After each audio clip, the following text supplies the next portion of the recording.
Hey everyone, and welcome to... Yeah, see, this has been a real hassle trying to get this one video out. I filmed this video twice on GoPro, but for some reason the video wouldn't go onto Adobe Premiere Pro, so I'm just going to film this on my phone. I'm also filming this with a broken tripod that I'm holding up with my foot and my cat keeps attacking, so the angle will change a lot in this video. Anyway, today I'm going to be talking about this.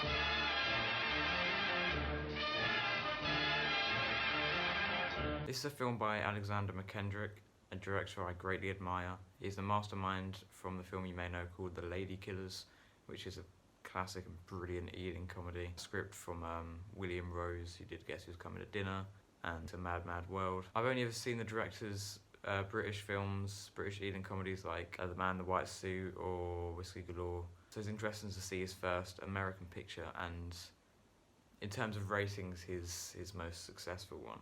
I don't know how, but this actually beat The Lady Killers, which I did not expect at all. This film reminded me a lot of Billy Wilder's Ace in the Hole. It follows a desperate publicist played brilliantly by Tony Curtis, and as great as the performance was, I couldn't ever look at him and not picture him in drag from Some Like It Hot, which is a funny image. Florida Limited leaving on track 1 for Washington, Charleston, Savannah, Jacksonville. But truly, he was brilliant in this.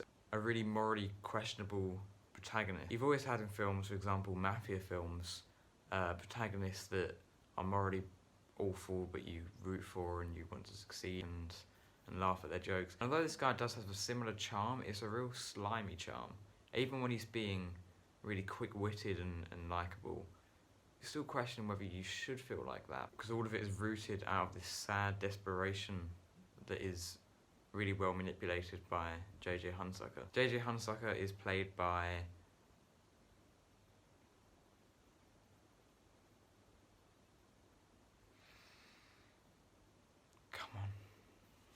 Burt Lancaster. Got it. J.J. Hunsucker is played by Burt Lancaster, and he is just brilliant as him. He plays someone you definitely know you're not supposed to like, a very evil and condescending newspaper writer who has all the power in New York City to change the way someone feels about someone. And just his screen presence is so dominating and evil that you can't help but be intrigued by how evil he is. The premise of the film is that J.J. Hunsucker doesn't like that his sister, who he is very overprotective of, is dating a jazz musician that he doesn't like. So he preys on the desperation of the publicist, Sidney Falco, who's played by Tony Curtis, to break the two up, which is an awful, awful thing to do, but all with the prize of power and that sweet smell of success. Before I get more into what I liked about it and how it allegorically dealt with success and the means by which you get to success, I was going to talk about the film's technicality. So it's shot by James Wong Ho, who also shot Seconds and HUD, and interestingly Fantasia. I mean, this is a cinematographer who really knows his way around the lens. He can make the most bleak shots of New York City with all its lights on to look like a surreal painting. I mean, he really is a master of that. For J.J. Hunsucker's character, James Wong Ho applied a bit of Vaseline to his lens to give him that glare, which really did all the difference when it came to how Burt Lancaster would interact with other people and the dynamics he formed just because of that really, really evil glare. The director, who I talked about, Alexander McKendrick, is just one of my favourites. I'm reading a book on him right now called On Filmmaking, and I wanted to watch this because they reference it a lot through the early parts of the books. I felt I had to get it out and then read the rest, knowing the best of his work. And I'm actually glad I read quite a bit of the book before I watched it, because I could watch it with this analytical lens of how he directs. See, Alexander McKendrick is a master of silent cinema, in a sense. He really understands the term less is more, and in all his films he examples perfectly that dialogue is secondary.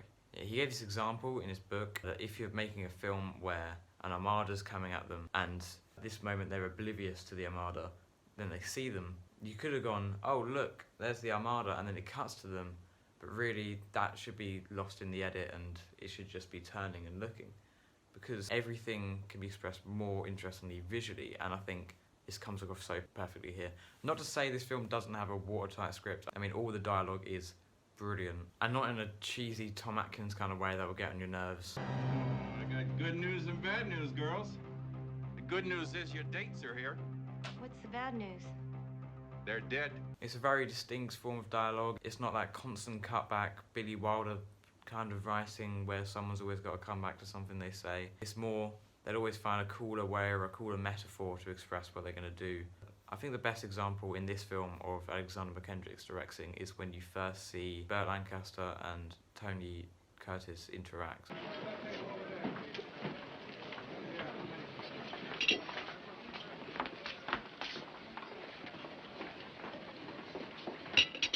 Harvey, I often wish you were deaf and wore a hearing aid. With a simple flick of the switch, I could shut out the greedy murmur of little men. JJ, I need you in for 2 minutes. Mac. Yes? I don't want this man at my table. I've got a message from your sister.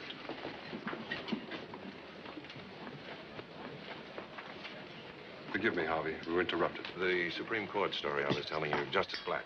Oh, yes, Justice Black, that's right. But I believe I had it in my column. Last July, the lead item. Well, I believe that's precisely where I read it, too. You see, JJ, where I get my reputation for being the best-informed man in Washington. Now, don't kid a kidder. Well, I don't think we caught your name, young man. Sidney Falco, sir, but everybody knows and admires you, Senator Walker. In my opinion, this is a perfect introduction. In previous scenes, Sidney had been hyping up JJ to be a close friend and mentor, creating an inaccurate persona of the powerful man. However, as soon as we see Sidney actually walk the walk and approach the man of whom he lied about their friendship, you can see a fragile sense of nerve and a lot of courage going into the conversation, as he doesn't want to mess up any chance he has with someone as powerful as JJ. See the way Burt Lancaster doesn't even turn to look at Tony Curtis. He's so disgusted by the thought of him even being there, but he knows he's there, preying on the reactions of the people he's looking at, who are looking at Tony Curtis behind him. Tony Curtis, on the other hand, is looking at Burt Lancaster with such a need for approval and such a clingy want to stay there even when he's absolutely not welcome. Substantial sort of way, I feel like the stuff Alexander McKendrick doesn't show us in his films is more important than what he does show us.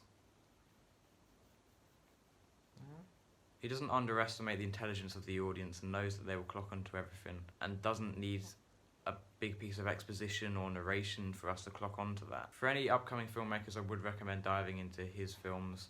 There are loads of ones I really want to watch but don't have access to, such as Mandy, a film about a deaf child in, I think, 40s Britain, which looks just brilliant, but can't find it anywhere, so what are you going to do?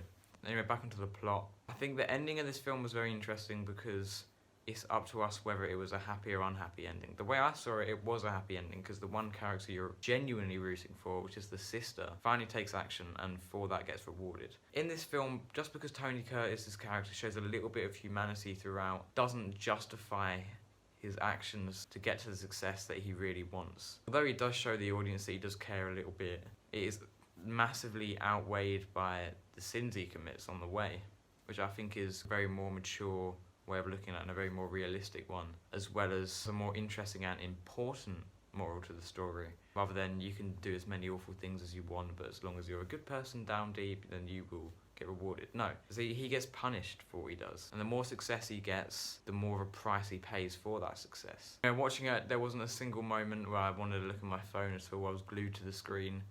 It's not necessarily edge of your seat, but it's just, it will never lose your attention. And my cat's on the scratching post, thank you very much. It's currently free on IMDb TV for anyone to watch. To access that, you just go on Amazon Prime and then it will click up. It has adverts, but you know. It's honestly one of the best films I've seen in a long time, which is a lot because I watch a lot of films. Anyway, thank you guys for watching. This will be my first YouTube video. Hopefully if it actually gets uploaded on like the many takes I've done before. I'm actually quite excited to edit this.